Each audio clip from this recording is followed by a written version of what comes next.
안녕하세요. 사랑하는 성도님, 구원의 주님이 우리와 함께 하십니다. 우리와 함께 하시는 주님을 찬양합니다. 기도합시다. 주님의 놀라우신 은혜, 그 사랑 언제나 감사드립니다. 오늘도 주님께서 저희들에게 열어주신 복된 하루를 감사함으로 또 기대와 소망으로 맞이합니다. 말씀으로 인도하실 그 길을 기대하며 오늘도 주님 말씀 앞에 섭니다. 저희들의 마음을 열어주시고 깨우쳐 주시고 말씀의 지혜로 삶의 길을 바르게 찾아 아름답고 거룩한 믿음의 길 걸어가는 우리 모두가 되게 하여 주시옵소서. 오늘도 주님의 말씀이 우리에게 꿀송이처럼 달게 놀라우신 은혜와 능력의 말씀으로 찾아오실 때 저희들이 아멘으로 맞으며 믿음으로 순종할 수 있도록 함께하여 주시옵소서. 예수님 이름으로 기도합니다. 아멘. 오늘 말씀은 데살로니가 후서 2장 1절부터 17절까지입니다.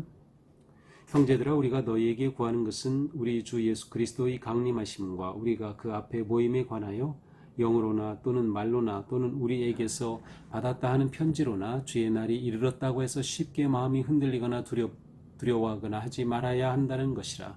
누가 어떻게 하여도 너희가 미혹되지 말라. 먼저 배교하는 일이 있고 저 불법의 사람 곧 멸망의 아들이 나타나기 전에는 그 날이 이르지 아니하리니 그는 대적하는 자라. 신이라고 불리는 모든 것과 숭배함을 받는 것에 대항하여 그 위에 자기를 높이고 하나님의 성전에 앉아 자기를 하나님이라고 내세우느니라.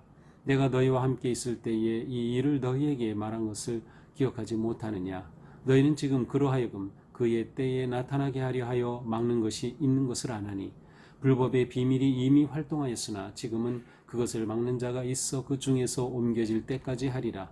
그때에 불법한 자가 나타나리니 주 예수께서 그의 입의 기운으로 그를 죽이시고 강림하여 나타나심으로 패하시리라. 악한 자의 나타남은 사탄의 활동을 따라 모든 능력과 표적과 거짓 규적과 불의의 모든 속임으로 멸망하는 자들에게 있으리니 이는 그들이 진리의 사랑을 받지 아니하여 구원함을 받지 못함이라. 이러므로 하나님이 미혹의 역사를 그들에게 보내서 거짓 것을 믿게 하심은 진리를 믿지 않고 불의를 좋아하는 모든 자로 하여금 심판을 받게 하려 하심이라. 주께서 사랑하시는 형제들아, 우리가 항상 너희에 관하여 마땅히 하나님께 감사할 것은 하나님이 처음부터 너희를 택하사 성령의 거룩하게 하심과 진리를 믿음으로 구원을 받게 하심이니 이를 위하여 우리의 복음으로 너희를 부르사 우리 주 예수 그리스도의 영광을 얻게 하려 하심이니라. 그러므로 형제들아, 굳건하게 서서 말로나 우리의 편지로 가르침을 받은 전통을 지키라. 우리 주 예수 그리스도와 우리를 사랑하시고 영원한 위로와 좋은 소망을 은혜로 주신 하나님 우리 아버지께서 너희 마음을 위로하시고 모든 선한 일과 말에 굳건하게 하시기를 원하노라. 아멘. 자, 오늘 이제 2장에 와서는 데살로니가 후서가 예수님의 그 재림에 관한 그러한 지나친 그런 어떤 관심 또 지나친 반응과 생각에 대해서 바르게 잡아주려는 또 그들을 위로하고 격려하려는 그러한 말씀이라는 것을 보았습니다. 이제 2장에서는 구체적으로 이제 그 내용들이 나오고 있습니다. 1절입니다. 형제들아, 우리가 너희에게 구하는 것은 우리 주 예수 그리스도의 강림하심과 우리가 그 앞에 모임에 관하여 영으로나 또는 말로나 또는 우리에게서 받았다는 편지로나 주의 날이 이르렀다고 해서 쉽게 마음이 흔들리거나 두려워하지 말아야 한다는 것이라. 자, 다시금 이제 여호와의 주님의 여호와가 아니고 주님의 강림하신 그리스도의 강림하심에 관해서 말씀합니다. 예수님의 재림에 관한 거죠. 자, 지금 예수님의 재림에 관해서는 이미 데살로니가 전서에서 사도 바울이 언급한 적도 있어요. 또 말로 가르치기도 하였어요.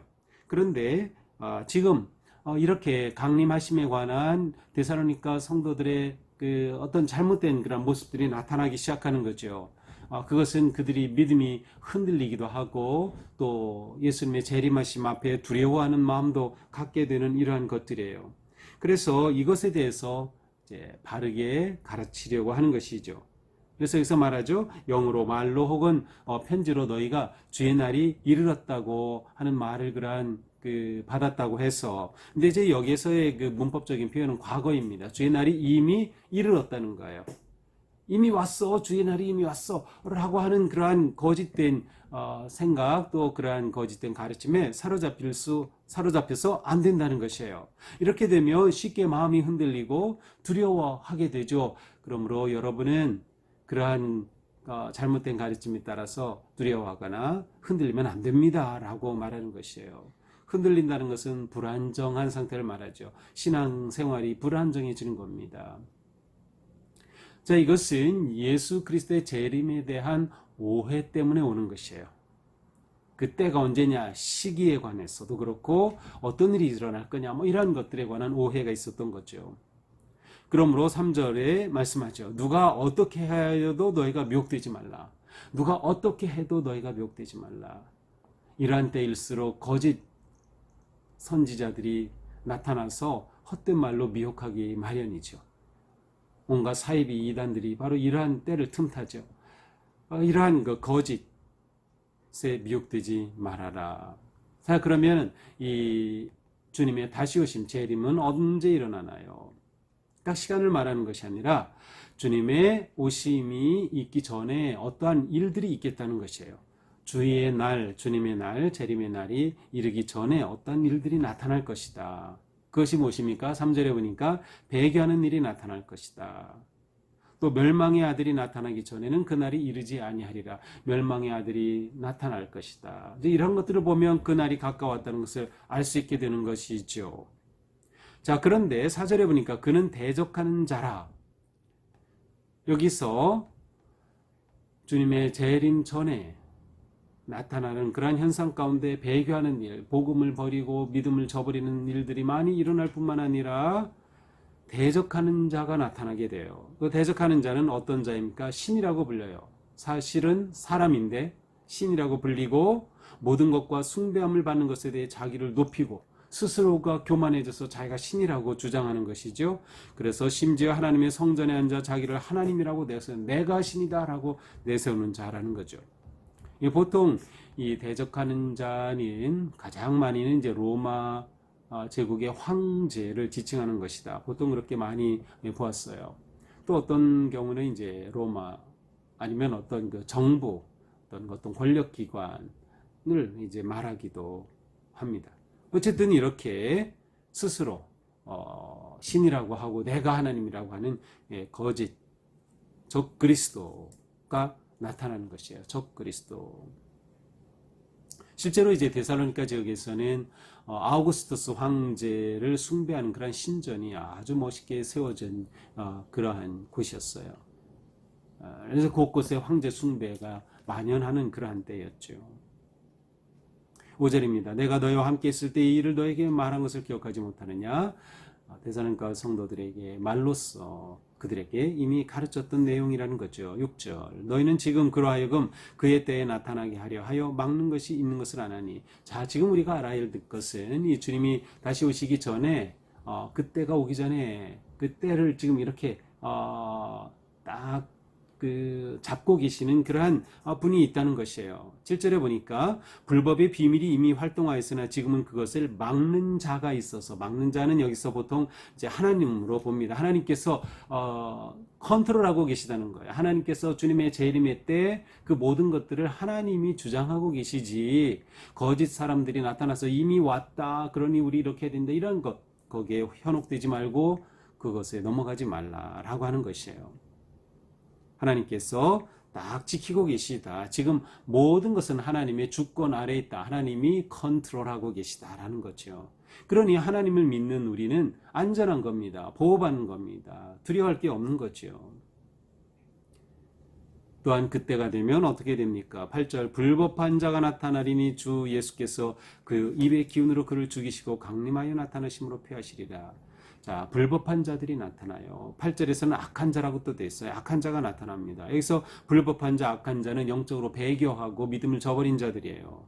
그리스도를 대적하는 자들이죠. 자, 이들에 대해서 하나님께서는 나타나셔서 재림하심으로 어떻게 하십니까? 폐하시리라. 그들을 심판하시는 겁니다. 주님 나타나실 때 이렇게 배반한 자들을 하나님께서 심판하신다 라고 하는 거죠. 자, 그런데 이러한 그 불법자, 악한 자들이 어떻게 나타납니까? 9절에 보니까 그들의 나타남은 사탄의 활동을 따라 모든 능력과 표적, 거짓 기적으로 나타납니다. 사탄의 활동으로 인해 이러한 사람들이 나타나는 거예요. 그런데 이러한 자들이 나타나서 심지어 어떤 일들을 하나니까 능력도 행하기도 하고요. 기적도 행하기도 해요. 그런데 모든 것이 거짓이에요. 능력, 표적, 거짓, 기적들을 행하는 자들이 나타나. 이렇게 되면 어떻게 됩니까? 속임을 당하는 거죠. 믿는 자들이 속아 넘어가기 쉬운 거예요. 이렇게 속아 넘어가면 어떻게 돼요? 멸망하는 것이죠. 왜 속아 넘어갑니까? 진리를 놓쳤기 때문에 그래요. 하나님이 주신 그 진리를 놓치고 이런 거짓 예언자들의 말에 속아 넘어가게 되는 거예요. 그래서 10절에 보니까 불의의 모든 속임으로 멸망하는 자들에게 있으리니 무엇이 하나님의 그러한 심판이 있어요. 그리고 사탄에 넘어간 이러한 자들이 이러한 모습으로 나타나는 거예요. 이들은 어떤 자들? 진리의 사랑을 받지 아니하여 구원함을 받지 못한 자들.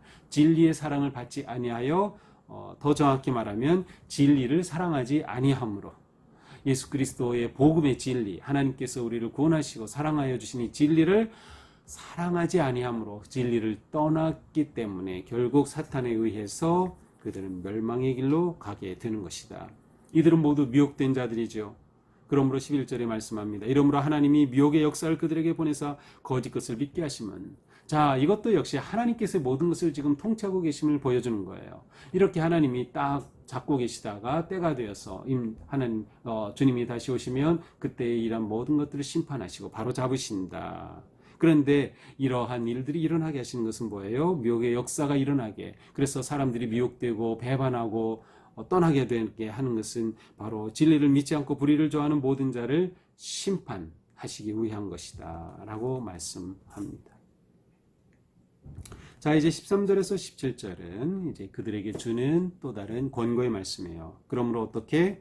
주께서 사랑하시는 형제들아, 우리가 항상 너희에게 원하여 마땅히 하나님께 감사할 것은, 여기서도 또 감사네요. 1장에서도 감사가 마땅하다고 하면서 말씀했는데 그들이 또 하나님께 감사할 것은, 이 처음부터 너희를 택하사, 여기서 처음부터 너희를 택하사를 다른 말로 바꾸면 첫 열매가 되게 하셔서, 그렇죠, 구원의 첫 열매가 되게 하신 거예요. 성령의 거룩하게 하심과 진리를 믿음으로 구원을 받게 하심이니, 이처럼 그들을 택하시고 구원받게 하시고 또 성령으로 거룩하게 하심에 대해서 감사할 수밖에 없다는 거예요. 이를 위하여 우리의 복음으로 너희를 부르사 우리 주 예수 그리스도의 영광을 얻게 하려 하심이라. 이렇게 해서 너희가 그리스도의 영광을 얻게 하시기 위함이라.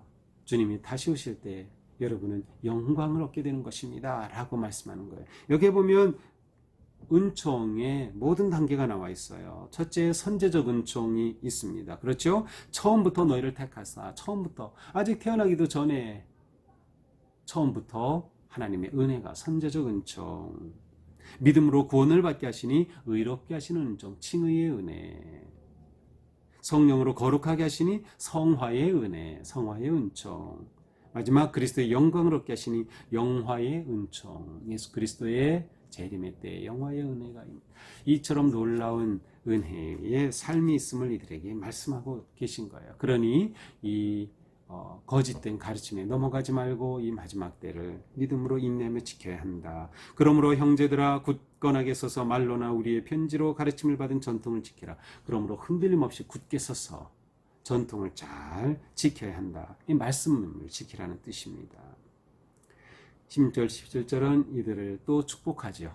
뭐라고 축복합니까? 우리 주 예수 그리스도와 우리를 사랑하시고 영원한 위로와 좋은 소망을 은혜로 주신 하나님 우리 아버지께서 너희 마음을 위로하시고 모든 선한 말과 말에 굳건하게 하시기를 원하노라. 이들이 하는 모든 선한 일과 말에 있어서 굳건하게 해주시고 하나님의 사랑과 위로와 소망의 은혜가 넘치길 바랍니다 라고 이들을 축복하고 있습니다. 이것이 오늘의 말씀이죠. 자, 오늘 말씀을 보면서 우리는 이 종말의 때를 사는 성도의 삶이 어떠해야 하는가를 보게 됩니다. 우리는 어떻게 종말의 믿음으로 살아가야 하는 걸까요? 첫째로 이 시대를 분별해야 합니다. 이 시대를 분별해요. 지금 데살로니가 성도들의 문제는 온전히 분별하지 못하고 거짓 가르침을 하는 자들을 따라서 이미 왔다 그래서 두려움에 빠지고 혼란에 빠졌어요. 그렇게 하지 말자. 그러니까 믿음으로, 종말론적 믿음으로 사는 성도는 항상 시대를 분별해야 한다. 시대를 분별하려면 어떻게 해야 됩니까? 기도해야 되는 거죠. 기도함으로 하나님의 은혜와 도심을 입게 되는 것이에요. 이 모든 것은 하나님이 컨트롤하고 계시다면 우리는 하나님의 은혜와 능력으로 도움을 받게 되는 것이에요. 그래서 우리는 기도해야 한다. 기도할 때 우리는 미혹되지 않고 흔들리지 않고 두려움에 빠지지 않게 되기 때문이죠. 자, 또한 이러한 때 우리는 말씀 위에 굳게 서야 합니다. 자, 믿음의 털을 견고하게 해서 믿음이 흔들리지 않게 해야 하며, 전통을 지키라 그랬는데 직역하면 가르침을 굳게 잡으라는 뜻이에요. 영어로는 hold teachings라고 되어 있어요. 내가 여러분들에게 가르친 것, 이 모든 것들을 꽉 잡으십시오. 그런 뜻입니다. 믿음 위에 굳게 서고 가르침을 꽉 잡아, 말씀을 꽉 잡아라. 그러니까 우리가 종말의 때를 살기 위해서는 늘 말씀을 읽고 묵상하고 말씀을 잡아야 돼요. 말씀을 잡아야 돼요. 위기의 때 말씀을 잡아야 될 때인 것이죠. 굳게 선다는 것은 보초병이 딱 지키고 서는 것과 같은 뜻이에요. 그러므로 우리의 마음을 딱 지키는 겁니다. 거짓 선지자들, 거짓 사이비, 온갖 이단들의 그 말에 넘어가지 말고 딱 지키는 거예요. 오직 말씀 위에 서서 말이죠. 이러한 우리의 삶 속에 주님의 은혜와 사랑이 가득하게 될 것입니다. 그러므로 우리는 사도 바울의 축복하는 그런 내용처럼 주님의 은혜와 위로와 소망이 우리 삶에 늘 가득하기를 위해 서로를 축복하고 서로를 위해 기도하며, 또한 그와 같은 사모하는 마음이 우리 가운데 가득할 때 우리는 마지막 때를 넉넉히 믿음으로 승리하며 영광의 은혜를 입게 될 것입니다. 오늘 하루 사는 동안 우리가 어떤 일을 만나든지 이 소망을 놓치지 말고 믿음에 굳게 서서 말씀을 붙잡고 승리하게 되기를 축복합니다. 기도합시다. 주님 감사합니다. 오늘 살아가는 동안도 저희들이 주님의 말씀 굳게 붙잡게 하여 주시고, 시대를 분별하며 주님께서 우리를 사랑하고 계심을 신뢰하고 모든 것을 주님께서 통치하고 계심을 바라보며 주님께서 나를 그렇게 보호하시고 인도하심을 신뢰하고 담대히 믿음으로 나아가 승리하는 복된 하루가 되게 하여 주시옵소서. 예수님 이름으로 기도합니다. 아멘. 네, 오늘도 주님의 은혜 안에서 우리의 삶이 거룩하고 또 어떤 위기와 환난이라도 이겨내는 그러한 복된 믿음의 삶 되기를 축복합니다. 사랑합니다.